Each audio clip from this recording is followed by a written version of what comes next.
Kejadian ini dialami oleh seorang wanita yang mana dia ini memiliki masa lalu yang kelam. Dan karena dendam masa lalunya itulah, Sari menjadi orang yang menyakiti hati sesama wanita. Suatu ketika, saat Sari duduk di kelas SMA, Sari mengenal dengan seorang laki-laki. Dan laki-laki tersebut adalah menjadi sang pujaan hatinya Sari, yaitu menjadi pacarnya Sari. Dia menjalin hubungan itu sudah cukup lama. Saat itu, Sari selalu pulang dan bahkan berangkat sekolah bersama dengan pacarnya itu. Hingga suatu ketika, Sari mengalami kecelakaan.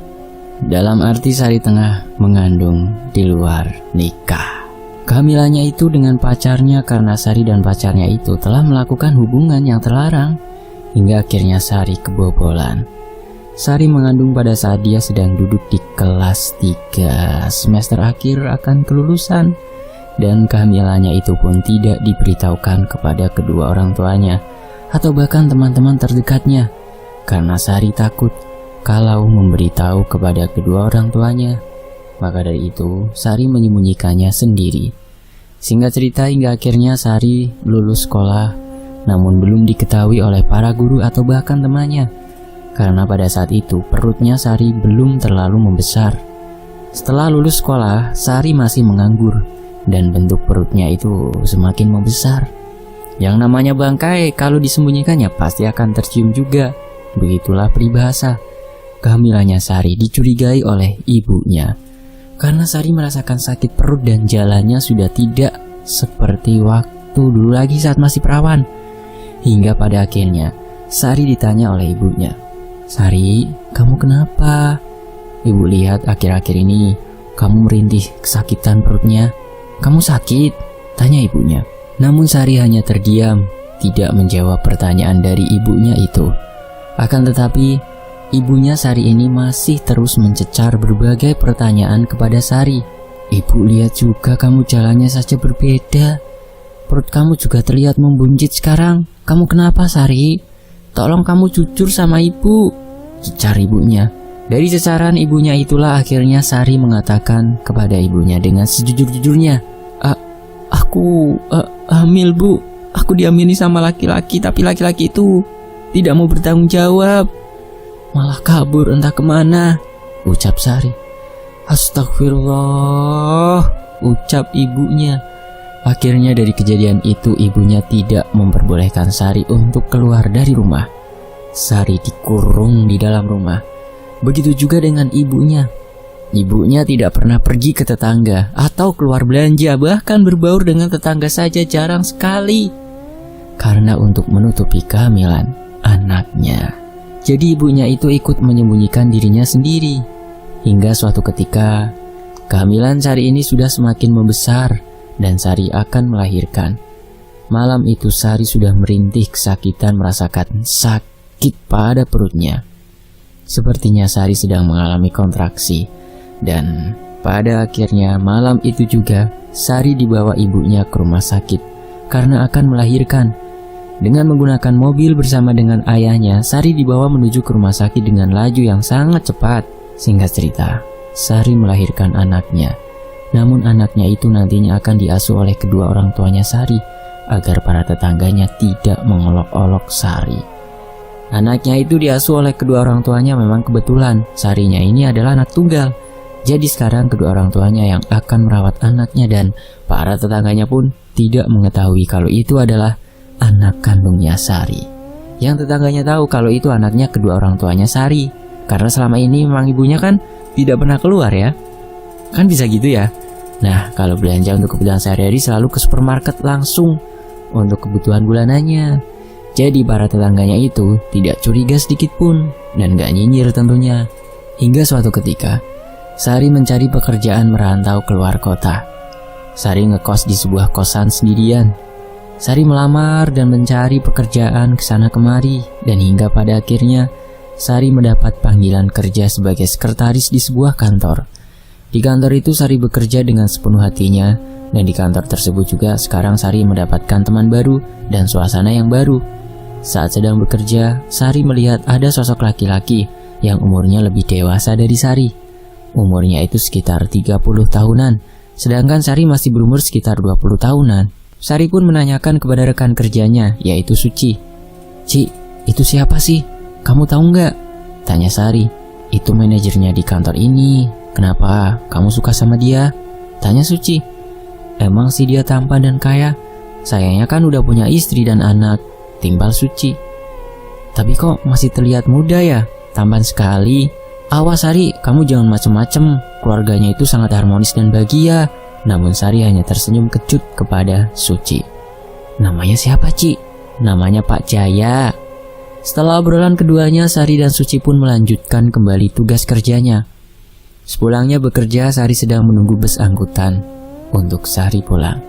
Saat Sari sedang menunggu angkutan itu di depan halte bus yang ada di depan kantornya, tiba-tiba saja ada sebuah mobil yang menghampiri Sari. Sari pun terperanjat. Orang yang ada di dalam mobil itu membuka kaca mobilnya dengan perlahan-lahan. Dan betapa terkejutnya Sari saat melihat kalau di dalam mobil tersebut adalah Pak Jaya, manajernya yang Sari kagumi dengan ketampanannya. "Hei Sari," ucap Pak Jaya. Sari terkejut saat Pak Jaya memanggil namanya. Karena dari mana Pak Jaya tahu namanya Sari? Padahal mereka berdua saja belum pernah berkenalan. Sari dengan senyum yang malu-malu kepada Pak Jaya. "Ayo sini naik Sari, aku anterin kamu pulang ya," ucap Pak Jaya. "Enggak Pak, terima kasih, sebentar lagi juga angkutannya datang kok." "Udah yuk naik, udah sore angkutan jarang lewat sini. Nanti merepotkan Bapak." "Enggak sama sekali Sari." Akhirnya Sari pun ikut nebeng dengan mobilnya Pak Jaya. Di dalam mobil Pak Jaya mengajak ngobrol dengan Sari. "Rumahnya kamu di mana Sari?" "Aku di sini merantau Pak, jadi aku tinggal di kos-kosan yang cukuplah buat saya tinggali." "Oh begitu, kosannya di mana?" "Itu sana Pak, sekitar 20 menit perjalanannya." "Oh iya, kenapa Bapak bisa tahu nama saya? Bapak tahu dari mana?" tanya Sari. "Oh itu, dari teman kamu tadi aku bertanya nama kamu sama Suci," ucap Pak Jaya. Sari pun langsung tersipu malu. Ternyata teman kerjanya itu yang memberitahunya. "Jangan panggil saya Pak dong, panggil aku Jaya. Kalau Pak kan terlihat tua sekali," ucap Pak Jaya. "Iya baik Pak, Jaya," jawab Sari gugup. Beberapa saat kemudian akhirnya sampai juga di tempat kos-kosannya Sari. Pak Jaya pun sebelum pulang meminta nomor handphonenya Sari. Sari pun tanpa keberatan memberikan nomor HP-nya secara cuma-cuma. Setelah mendapatkan nomor HP-nya Sari, Pak Jaya pun langsung berpamitan untuk pulang ke rumah. Malam harinya, Sari terbayang-bayang dan hatinya sangat berbunga-bunga karena tadi sore diantar oleh Pak Jaya, orang yang dikaguminya. Tiba-tiba handphonenya Sari berbunyi ada notif pesan. Sari pun langsung membuka isi pesan tersebut dan ternyata isi pesan tersebut dari Jaya. Sontak Sari langsung senyum-senyum sendirian seperti orang yang sedang jatuh cinta. Isi pesan itu mengucapkan selamat malam untuk Sari. Sari pun dengan segan membalaskan pesan dari Jaya tersebut. Tiba-tiba terdengar suara dering telepon dari HP-nya Sari. Ternyata Jaya telah menelpon Sari. Akhirnya Sari pun mengangkat telepon dari Jaya. Mereka berbincang-bincang asyik melalui telepon hingga larut malam. Singkat cerita, keesokan paginya Sari berangkat ke kantor dengan dijemput oleh Jaya. Karena tadi malam mereka berdua sudah berjanjian untuk berangkat bersama.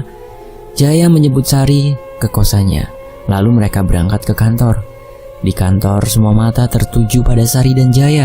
Karena semua keheranan Pak Jaya berangkat dengan Sari yang sebagai sekretaris. Apalagi kan Pak Jaya udah memiliki istri dan anak. Akan tetapi Sari tidak terlalu memperhatikan hal tersebut. Sesampainya di meja kerjanya, Suci langsung menanyakan kepada Sari, "Kamu berangkat sama Pak Jaya?" "Iya Ci, tadi dia jemput aku. Kemarin sore juga aku diantar pulang." "Wah, gila. Kamu jangan terus-terusan seperti itu. Nanti semua yang ada di kantor membicarakan kamu. Apalagi kan Pak Jaya udah punya istri dan anak. Kamu mau jadi pelakor?" ucap Suci. Namun Sari tidak menjawab apa yang dikatakan oleh Suci. "Kemarin itu saat di toilet, aku berpapasan dengan Pak Jaya. Dia menanyakan nama kamu tapi ternyata dia malah ajak kamu pulang kemarin," ucap Suci. "Oh gitu. Iya Ci, aku juga kaget waktu aku sedang menunggu di halte tiba-tiba dia nyamperin aku dan ngajak aku pulang bersama." Mereka pun melanjutkan pekerjaannya yang sudah menanti di meja kerjanya. Ketika sedang jam kerja, tiba-tiba saja Pak Jaya mengirimi pesan kepada Sari. Akhirnya Sari pun membalas pesannya dari Pak Jaya. Sehingga pekerjaannya Sari itu sedikit tertunda karena Sari sibuk membalas pesan. Sore harinya saat pulang kantor, Sari diantar kembali oleh Jaya. Sari dan Jaya ketika pulang di dalam mobilnya berjanjian untuk nanti malam pergi ngedate di taman. Aduh. Dan kebetulan nanti malam itu adalah malam minggu. Jadi Pak Jaya dan Sari akan ketemuan di taman. Sari pun mengiyakan ajakan dari Pak Jaya. Setelah sampai di kosannya, Sari langsung segera mandi karena nanti malam akan ketemuan dengan Jaya. Sementara itu di rumahnya Jaya, istrinya menanyakan sesuatu kepadanya. "Kamu mau kemana, Mas? Tumben sudah rapi banget," tanya Bu Karin. "Ada urusan meeting dengan klien sebentar," jawab Pak Jaya. "Oh gitu, ya udah hati-hati ya kamu," jawab Bu Karin.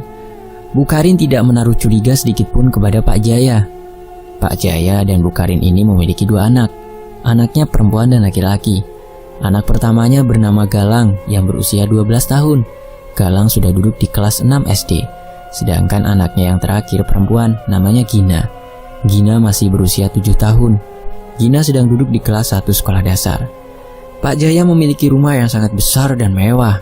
Di dalam rumahnya terdapat pembantu dan satpam, serta ada tukang kebun yang membersihkan taman belakang rumah dan juga di taman depan. Karena emang keadaan rumahnya itu sangat luas dan besar. Singkat cerita, malam itu Sari dan Jaya akhirnya ketemuan di sebuah taman kota. Sebelum mereka ketemuan, Pak Jaya menjemput terlebih dahulu ke kosannya Sari. Mereka ketemuan dan duduk di bangku taman yang berhadapan dengan jalan raya. Suasana taman kota malam itu sangat ramai dengan banyak penjual makanan yang enak-enak. Saat sedang asyik bercengkrama, tiba-tiba saja Jaya berpamitan kepada Sari untuk pergi ke mobilnya terlebih dahulu. Sari menunggu sendirian di bangku taman yang diterangi dengan lampu. Beberapa saat kemudian, Pak Jaya datang mengambil lagi ke arah Sari, dan Pak Jaya mengagetkan Sari yang sedang duduk di bangku taman. Dia membawakan sebuah bunga serta cincin untuk diberikan kepada Sari. Sari pun terkejut saat melihat Jaya membawakan bunga dan cincin. Dan di saat itu juga Jaya mengatakan cintanya kepada Sari. "Sari, selama ini aku sudah memperhatikan kamu dan aku sudah cinta sama kamu. Kamu mau gak jadi pacar aku?" ucap Jaya. Sontak Sari pun terkejut karena tiba-tiba saja Jaya mengatakan cintanya kepada Sari. Namun karena Sari pun sudah nyaman dan juga suka dengan Jaya, akhirnya sikat aja. Sari pun menerima cintanya Jaya tanpa memikirkan kalau Jaya sudah berumah tangga dan memiliki anak. "Iya, aku mau," jawab Sari singkat. Jaya pun langsung terperanjat senang karena cintanya telah diterima oleh Sari. Dan akhirnya mereka menjalin hubungan secara diam-diam. Tidak ada yang mengetahuinya. Akan tetapi Sari dan Jaya masih saja selalu berangkat ke kantor dan pulang kerja selalu bersama. Suatu ketika saat hari libur kantornya, Sari dan Suci pergi ke mall. Mereka pergi ke mall untuk berbelanja bersama untuk kebutuhan bulanan kosannya. Karena saat ini Suci sudah berpindah kosan. Sekarang Suci pindah ke kosan yang ada di sampingnya Sari. Jadi sekarang mereka berdua selalu bersama. Dan kalau berangkat ke kantor, Suci ikut dengan Sari dan Jaya. Mereka berbelanja bulanan bersama dengan membawa troli untuk tempat belanjaannya mereka. Saat mereka sedang berbelanja di mall, tiba-tiba saja Sari melihat ada Pak Jaya yang sedang bersama istrinya dan kedua anaknya yang sama-sama sedang berbelanja. Saat melihat keharmonisan dan kebahagiaan keluarganya Jaya, Sari sangat sinis melihatnya karena Sari merasa cemburu dan hatinya terasa sesak. Padahal Sari tahu kalau Jaya itu udah memiliki istri dan kedua anaknya yang udah besar. Jaya dan Karin ini dulunya menikah muda, maka dari itu mereka udah memiliki anak yang udah berusia 12 tahun. Saat di dalam mall tersebut, Jaya ketika melihat Sari dan Suci, pura-pura nggak ngeliat dan tidak tahu karena Jaya takut ketahuan istrinya nanti.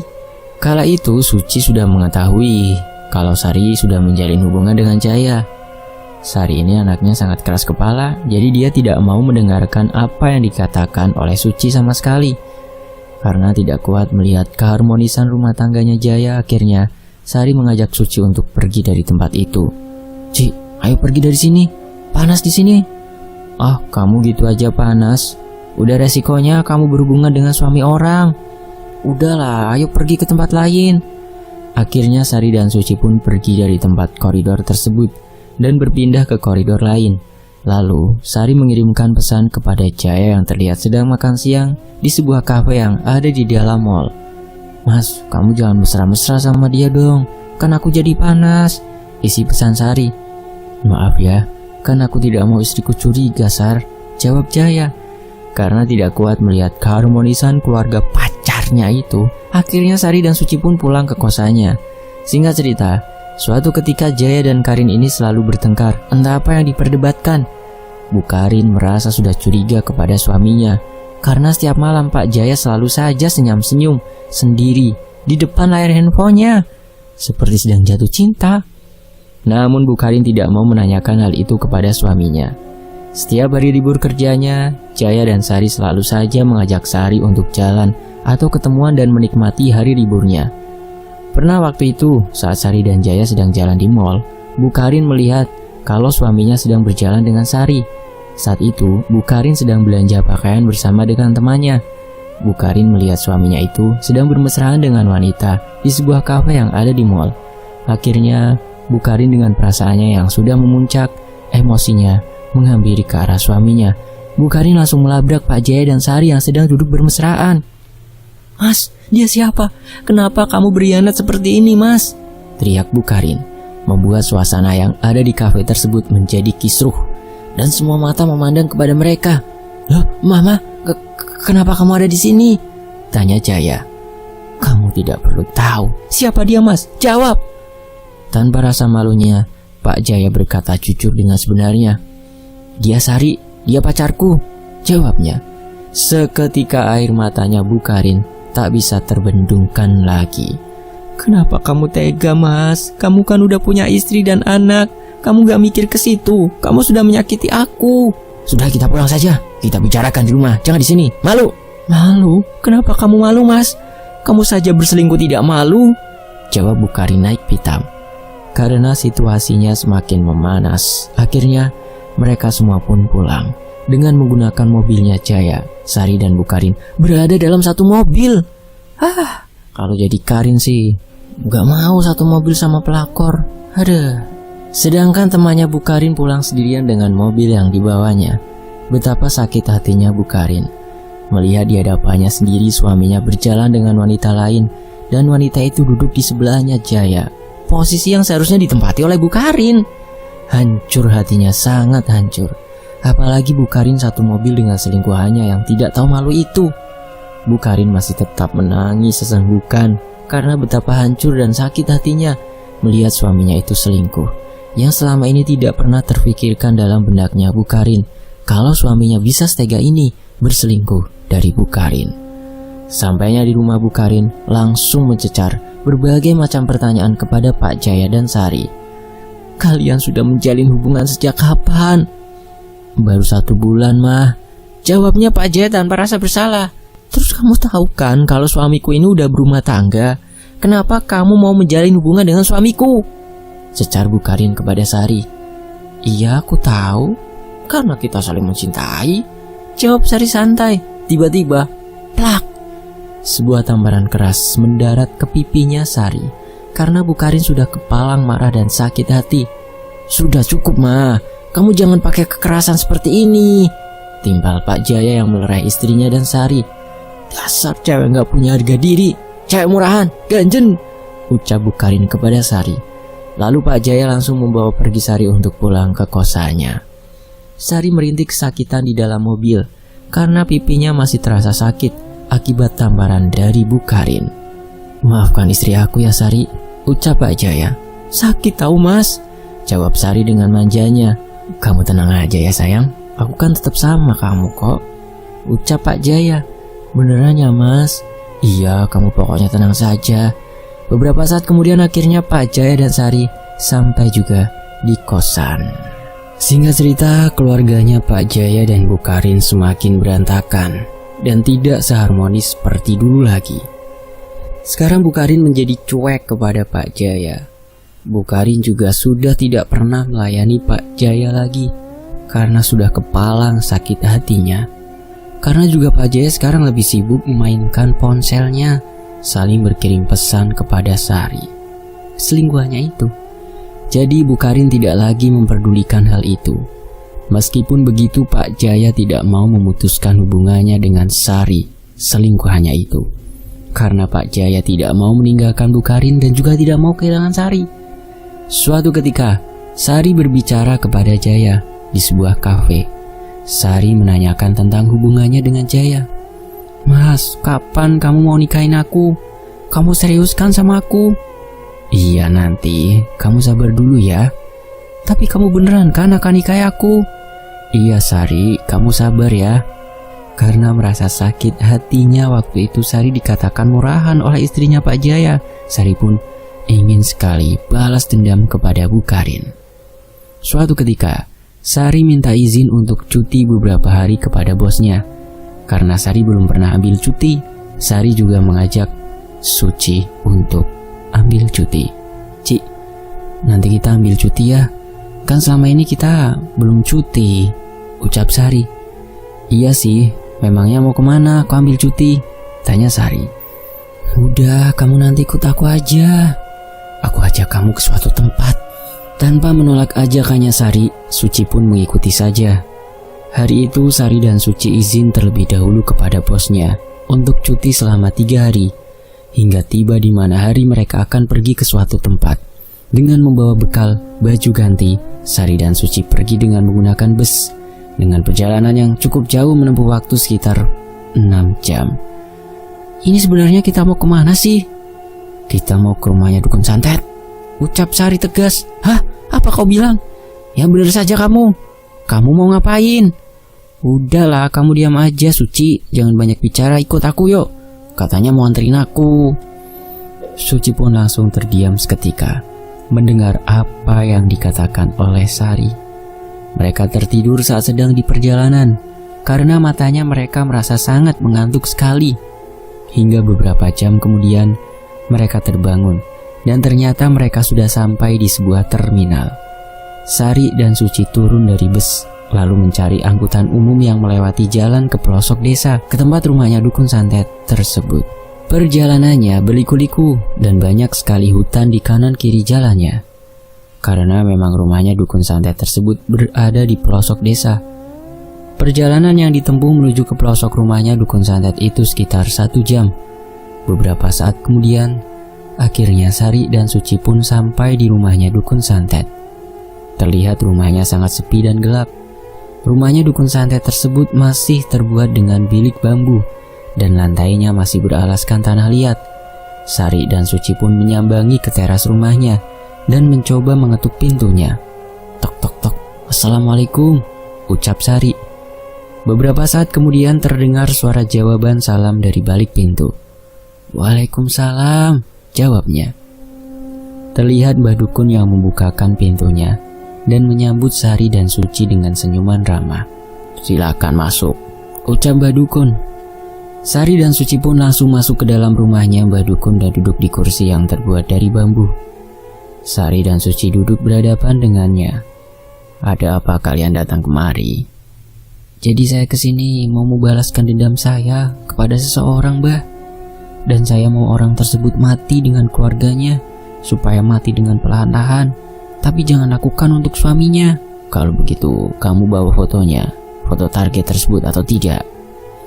"Bawa, Mbah," jawab Sari sembari memberikan foto yang ada dan diambil dari dalam tasnya. Lalu Mbah Dukun mengajak Sari dan Suci untuk masuk ke dalam ruangan yang dilakukan untuk tempat ritualnya. "Ayo kalian ikut masuk ke dalam." Sari dan Suci pun mengikuti apa yang dikatakan oleh Mbah Dukun untuk ikut ke dalam ruangannya. Saat Sari dan Suci memasuki ruangan tersebut, suasananya sangat mencekam dengan semua interior yang ada di dalam ruangan itu serba berwarna hitam. Dan saat memasuki ruangan itu, Sari dan Suci mencium bau anyir yang menyeruak di hidungnya. Di dalam ruangan tersebut banyak sekali benda-benda keramat seperti keris, boneka pocongan, dan lukisan-lukisan Jawa yang menyeramkan gambarnya. Sari dan Suci merinding saat berada di dalam ruangan tersebut, dan juga ada paku, jarum, kuci-kuci yang ada di meja ruangan tempat ritualnya, serta ada beberapa sesajen dan kembang 7 rupa. Namanya orang ini siapa? Karina, Mbah. Mbah Dukun lalu mempersiapkan guci yang terbuat dari tanah liat dan membakarkan kemenyan di atas guci tersebut. Saat kemenyannya sudah dibakar, lalu Mbah Dukun langsung merapalkan mantranya di atas kemenyan, dan fotonya Bu Karin itu diikatkan dengan boneka pocongan, lalu ditusuk dengan menggunakan jarum tajam. Mbah Dukun berkomat kamit membaca mantranya, dan saat itu juga Sari dan Suci merasa ketakutan, karena saat Mbah Dukun sedang merapalkan mantranya, hawa yang dirasa di dalam ruangan itu berubah menjadi sangat mencekam. Sari dan Suci merinding saat merasa ada angin yang kencang masuk ke dalam ruangan tersebut, dan beberapa lukisan yang ada di dalam ruangan tersebut jatuh ke tanah. Prak! Seketika Sari dan Suci pun terperanjat ketika sedang merapalkan mantranya. Tiba-tiba saja banyak sosok-sosok makhluk yang menampakkan dirinya di hadapannya Sari dan Suci, membuat Sari dan Suci sangat ketakutan. Karena di hadapannya itu ada sosok genderuwo, kuntilanak, sosok pocong yang berdiri di belakang tubuhnya Mbah Dukun. Suci yang tidak kuat melihat sosok-sosok itu, akhirnya pun pingsan. Namun Suci masih dibiarkan begitu saja pingsan di tempat, hingga akhirnya Suci bangun dengan sendirinya. Setelah 15 menit akhirnya Suci tersadarkan diri. Saat Suci tersadar, sosok-sosok itu sudah tidak ada lagi di hadapannya. Suci pun merasa lega, karena sosok-sosok itu sudah menghilang. Sosok-sosok tadi itu yang nantinya dikirimkan kepada Bu Karin dan kedua anaknya. Bawalah tanah ini, nanti kamu berikan kepada orang yang ada di dalam rumahnya. Sembari memberikan kantong plastik yang berisikan tanah. Tanah apa ini, Mbah? Itu tanah kuburan. Tanah kuburan itu yang akan membuat keluarganya akan perlahan-lahan mati satu persatu. Baik, Mbah, nanti akan saya kerjakan perintahnya, Mbah. Bagus. Setelah semuanya selesai, Mbah Dukun mengizinkan Sari dan Suci untuk pulang. Pulanglah dan lakukan apa yang sudah saya katakan tadi. Akhirnya Sari dan Suci pun pulang dengan membawa tanah kuburan yang sudah diberikan oleh Mbah Dukun, dengan mengendarai angkutan umum dari pelosok menuju ke kota. Sesampainya di kota, Sari dan Suci langsung menaiki bus untuk pulang ke kotanya. Dengan perjalanan yang menempuh waktu sekitar 6 jam, mereka pulang dengan naik bus. Singkat cerita, Sari dan Suci pun akhirnya sampai juga di kosannya. Namun saat sedang berjalan menuju ke kosannya, Suci melihat kalau di belakang tubuhnya itu ada sosok pocong yang mengikuti di belakangnya. Sontak Suci bergidik ngeri. Suci langsung menanyakan kepada Sari, "Sari, itu di belakang kamu ada sosok pocong yang mengikuti kamu." Namun Sari hanya tersenyum kepada Suci. Bukannya malah takut, akan tetapi Sari malah senyum. "Kok malah senyum-senyum gitu sih? Apa kamu gak takut apa, Sar?" tanya Suci. "Sudahlah, jangan terlalu kamu pikirkan. Ini emang sudah resikonya," jawab Sari. Dan keesokan harinya, Sari mendatangi rumahnya Jaya dengan membawa kantong plastik yang berisikan tanah kuburan yang didapat dari Mbah Dukun. Terlihat keadaan rumahnya itu sangat sepi. Hanya ada satpam dan tukang kebun yang sedang membersihkan tanaman di taman depan rumahnya. Dan ini adalah kesempatannya Sari untuk memberikan tanahnya kepada tukang kebun yang juga sedang menanam tanaman di taman depan rumah. Tukang kebun tersebut melihat ada kedatangannya sosok wanita. Namun tukang kebun tersebut tidak terlalu menghiraukan wanita tersebut. Lalu Sari menemui satpam yang ada di depan posnya. "Maaf Pak, permisi, pemilik rumah ini ada di rumah?" tanya Sari. "Oh maaf Mbak, pemiliknya sedang pergi keluar tadi barusan." "Ada perlu apa ya Mbak?" "Oh ini Pak, saya mau mengantarkan tanah pesanannya Bu Karin. Katanya disuruh langsung untuk diberikan kepada tukang kebun." "Kalau begitu bentar ya Mbak, saya panggilkan dulu tukang kebunnya." Sari pun menunggu di depan gerbang rumahnya dan beberapa saat kemudian tukang kebun itu pun datang menghampiri ke gerbang depan rumah. "Ada apa ya Mbak?" Ini Mas, tanah pesanannya Bu Karin. Katanya Masnya disuruh memakai tanah ini buat media tanamnya." Tukang kebun itu pun menerima tanah kuburan tersebut tanpa curiga dan banyak tanya kepada Sari. Setelah menerima tanah tersebut, Sari pun pulang dan berpamitan kepada Pak Satpam serta tukang kebun. Hatinya Sari pun gembira karena sebentar lagi pembalasan dendamnya akan segera terbalaskan. Singkat cerita, pembantunya Bu Karin itu saat memasak makanan di dapur, semuanya itu terasa basi dan baunya sangat busuk. Saat Bu Karin dan Pak Jaya serta kedua anaknya akan makan di meja makannya, jadi tidak selera untuk makan karena makanannya itu baunya busuk dan saat dicicipi itu basi. Akhirnya, karena sudah tidak selera makan, Bu Karin akhirnya meninggalkan meja makannya dan memesan makanannya secara online. Dari kejadian itu pembantunya merasa bersalah karena semua makanannya yang dimasaknya itu basi dan bau busuk. Padahal sebelumnya, bahan makanannya yang akan dimasak itu baik-baik saja, tidak basi dan tidak bau sama sekali. Meskipun begitu, Bu Karin tidak memarahi pembantunya. Hingga di hari-hari berikutnya, saat pembantunya itu masak, semua makanannya itu basi semuanya. Karena merasa ada kejanggalan, akhirnya Bu Karin pun mengecek semua bahan makanannya yang ada di dapur. Dan saat dicek ke dapur, semua makanannya terlihat basi semua. Akhirnya Bu Karin berbelanja kembali ke supermarket untuk membeli bahan-bahan masakannya. Pada suatu malam hari, tiba-tiba saja Bu Karin merasakan sakit pada perutnya dan rasanya teramat sakit. Dan saat Bu Karin sedang buang air besar, Bu Karin merasakan kalau dari dalam duburnya itu keluar darah yang jumlahnya cukup banyak. Bu Karin pun terkejut. Malam itu juga, Bu Karin meminta kepada Pak Jaya untuk mengantarkan Bu Karin pergi ke rumah sakit. Sesampainya di rumah sakit, dokter langsung memeriksa keadaannya Bu Karin. Saat diperiksa dan dokter mengatakan bahwa Bu Karin ini tidak mengalami sakit apapun. Sontak Bu Karin terkejut dan dokter hanya memberikan obat pereda nyeri untuknya. Singkat cerita, anaknya Bu Karin yang pertama yaitu Galang mengalami demam sangat tinggi dan tubuhnya kejang-kejang hebat. Akhirnya Galang pun dibawa oleh Bu Karin ke rumah sakit. Akan tetapi saat itu Pak Jaya tidak ada di rumah. Beliau sedang pergi bersama dengan Sari entah kemana. Akhirnya Bu Karin dibantu oleh satpamnya mengantarkan ke rumah sakit. Galang pun dirawat di rumah sakit karena panasnya itu sangat tinggi sekali. Dan saat dirawat inap di rumah sakit, Galang sedikit membaik. Akan tetapi Bu Karin masih saja merasakan sakit yang luar biasa pada perutnya. Rasa sakitnya itu selalu saja datang dan membuatnya tidak kuat menahan. Namun Bu Karin tetap berusaha tegar di hadapan anak-anaknya. Bu Karin tidak menunjukkan rasa sakitnya itu di hadapan anak-anaknya. Beberapa hari dirawat di rumah sakit, akhirnya Galang pun sembuh dan diperbolehkan untuk pulang ke rumah. Galang dibawa Bu Karin ke rumah dan sesampainya di rumah, kini giliran anaknya yang terakhir itu demam tinggi dan kejang-kejang. Sama seperti yang dialami oleh Galang saat itu. Karena panik dan cemas, akhirnya Bu Karin langsung segera membawa Gina pergi ke rumah sakit. Sakitnya sama seperti yang dialami oleh Gilang. Gina pun dirawat di rumah sakit dan beberapa hari dirawat di rumah sakit, Gina anaknya itu sembuh dan juga diperbolehkan untuk pulang. Selama kedua anaknya itu sakit, Pak Jaya tidak pernah pulang dan tidak datang ke rumah sakit. Padahal sudah dikabari kalau anaknya itu sedang dirawat di rumah sakit. Pak Jaya menginap di rumahnya Sari selama beberapa hari ini dan mungkin Sari tidak mengizinkan Pak Jaya untuk pulang dan menjenguk anaknya. Pak Jaya mengikuti apa yang diinginkan oleh Sari, seperti sudah dihasut oleh Sari, dan Pak Jaya pun mengikuti saja apa yang dikatakan oleh Sari. Sampai anaknya sakit pun, Pak Jaya tidak diperbolehkan untuk datang menjenguk. Hingga suatu ketika Pak Jaya pulang ke rumah. "Ngapain kamu pulang, Mas? Selama ini kamu kemana saja? Anaknya sakit malah tidak datang untuk menjenguk," ucap Bu Karin. Namun Pak Jaya malah diam saja, tidak mengatakan sepatah kata apapun, dan meninggalkan Bu Karin yang terduduk di ruang tamu Pak Jaya. Dan Pak Jaya langsung masuk ke dalam kamar. Saat itu juga tiba-tiba Bu Karin merasakan sakit yang teramat pada perutnya. Lalu Bu Karin berteriak-teriak memanggil suaminya. Mas, tolong!" teriak Bu Karin. Seketika Pak Jaya datang menghampiri ke arahnya Bu Karin. "Kenapa, Ma?" "Sakit sekali, Mas." "Kita ke rumah sakit sekarang, ayo." Akhirnya Pak Jaya membawa Bu Karin ke rumah sakit dan Bu Karin langsung diperiksa oleh dokter. Namun kata dokter, masih sama, Bu Karin tidak menderita sakit apapun. Karena hasilnya masih tetap sama, akhirnya Bu Karin pun pulang ke rumah.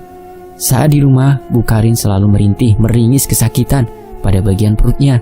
Sehingga anak-anaknya khawatir dengan sakit yang diderita ibunya. Karena tidak mau merasakan sakit yang terus-menerus, akhirnya Bu Karin meminta kepada pembantunya untuk membuatkan jamu supaya rasa sakit pada perutnya itu sedikit hilang. Saat Bu Karin meminum jamu yang dibuatkan oleh pembantunya, rasa sakit pada perutnya itu sedikit menghilang dan tidak terasa sangat sakit seperti yang sebelumnya Bu Karin rasakannya. Tidak hanya itu, anaknya yang pertama yaitu Galang, dia tiba-tiba juga merasakan sakit pada perutnya dan demamnya tinggi kembali. Kali ini Galang lebih sering melamun dan kadang ketawa-tawa sendiri dan teriak-teriak sendiri.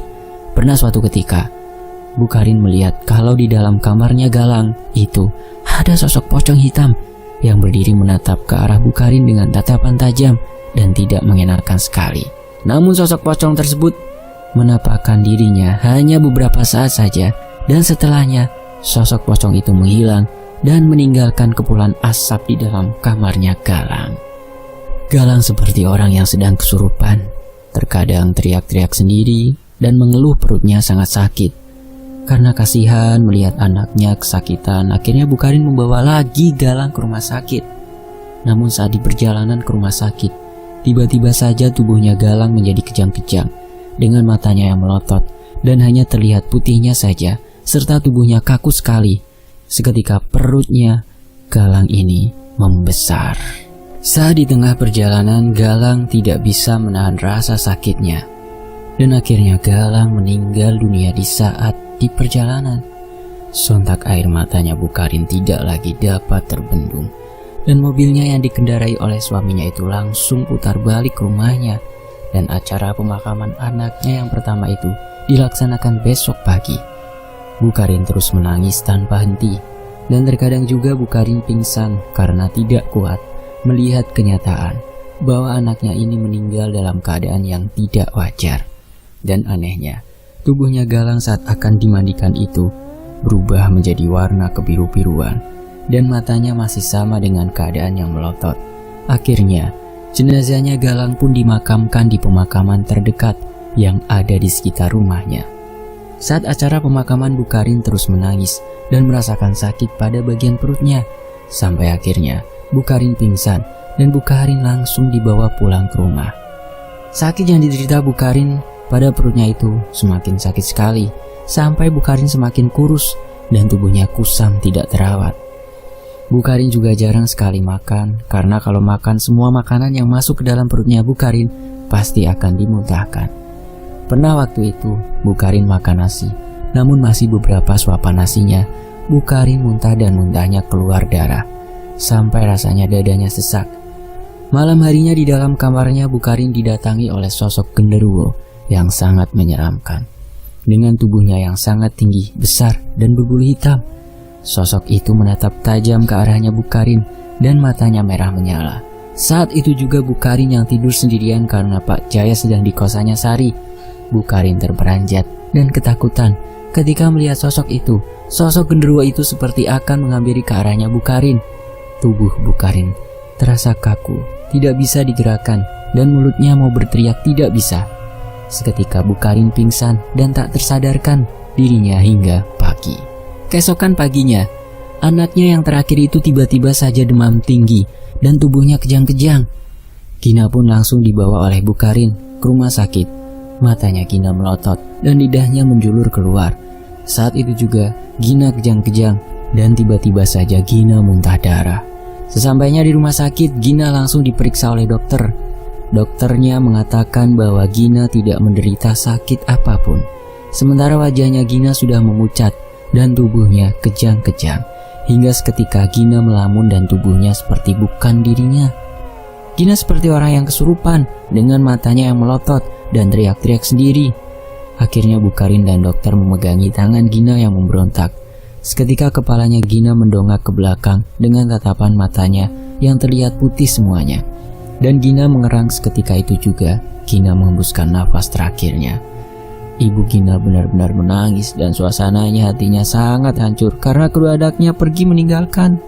Sedangkan suaminya pergi dengan perempuan lain. Sungguh hancur dan sakit hatinya karena menerima kenyataan yang pahit ini. Sedangkan Bukarin juga menahan rasa sakitnya pada perut yang tak kunjung sembuh sama sekali.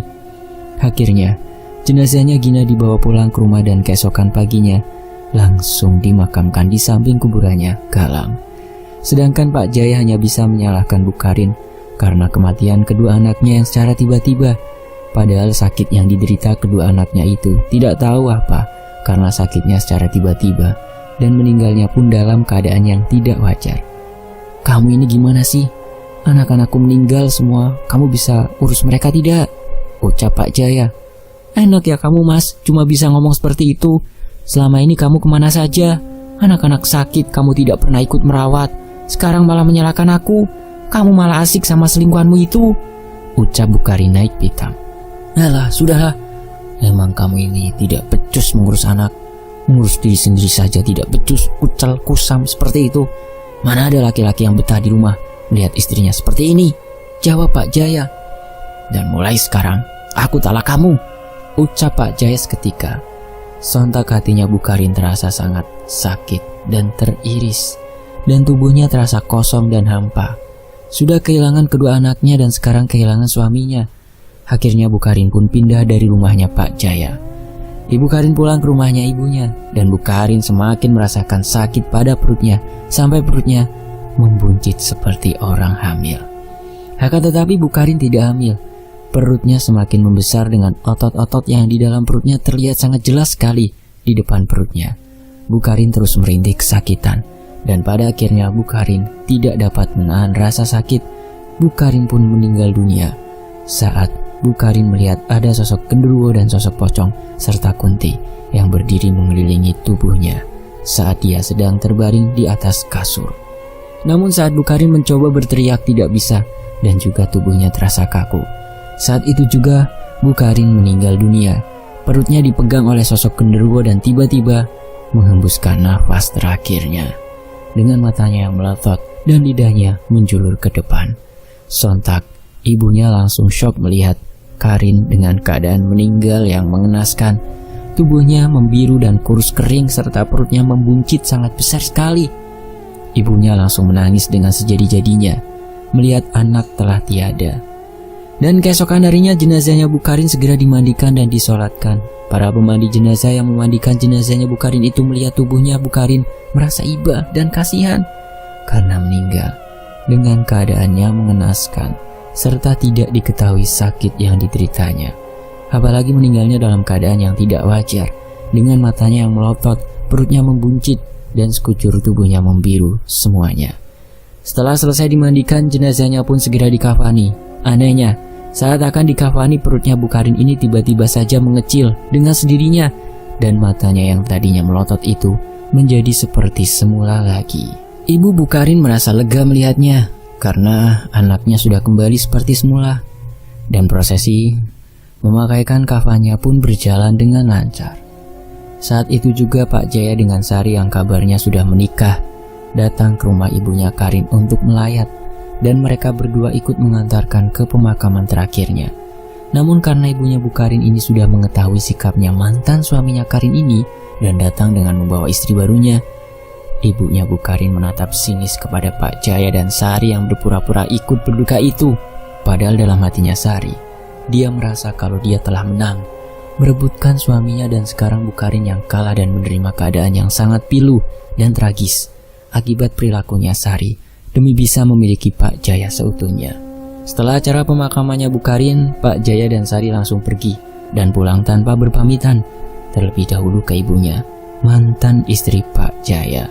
Singkat cerita, seminggu setelah meninggalnya Bukarin, tiba-tiba saja Pak Jaya dipecat dari perusahaannya karena telah melakukan kesalahan yang sangat besar, yaitu dengan menggelapkan uang kantor yang jumlahnya sangat banyak. Dan akhirnya sekarang Pak Jaya bangkrut, tidak memiliki pekerjaan lagi. Sedangkan Sari sekarang dia mengalami sakit. Sakit yang dideritanya sama seperti yang diderita oleh Bukarin.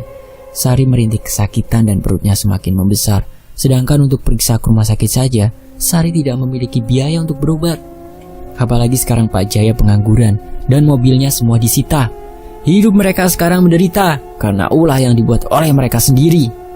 Suatu malam saat sedang berada di dalam kamarnya, perutnya Sari semakin kencang dan membesar, seakan seperti mau meledak. Tiba-tiba saja saat sedang di dalam kamarnya, Sari melihat ada sosok genderuwo, sosok pocong, sosok Kunti berdiri di samping kasurnya Sari. Sosok-sosok itu mendekati Sari. Saat Sari mau berteriak, mulut Sari terasa seperti terkunci dan tidak bisa berteriak. Tubuhnya pun terasa kaku. Sedangkan Pak Jaya suaminya itu sedang tertidur pulas di sampingnya Sari. Tiba-tiba sosok-sosok itu mendekati Sari. Sari pun pingsan. Saat Sari pingsan, itulah perutnya Sari yang membesar dimakan oleh sosok-sosok tersebut secara bergantian, dan digigitnya secara langsung perutnya Sari. Dan saat itu juga Sari langsung meninggal dunia. Darah yang keluar dari dalam perutnya itu muncrat hingga ke spray. Namun Pak Jaya tidak mengetahui hal itu karena Pak Jaya sedang tidur sangat pulas. Keesokan harinya, Pak Jaya terkejut bukan kepalang saat melihat Sari sudah hancur tubuhnya dan baunya anyir serta busuk. Sari pun dimakamkan dan sekarang Pak Jaya tidak memiliki siapa-siapa lagi. sudah hancur ketimpa tangga pula. Itulah pepatah yang pantas didapat oleh Pak Jaya. Sekarang Pak Jaya menjadi gila karena telah bangkrut dan sudah kehilangan istrinya dan juga anaknya yang sudah meninggal dunia semua. Astagfirullah, semoga kita bisa mengambil hikmahnya ya dari cerita ini. Dan semoga dijauhkan dengan namanya orang ketiga. Dan ingat bahwa setiap perbuatan baik maupun buruk pasti akan ada balasannya, akan ada karmanya.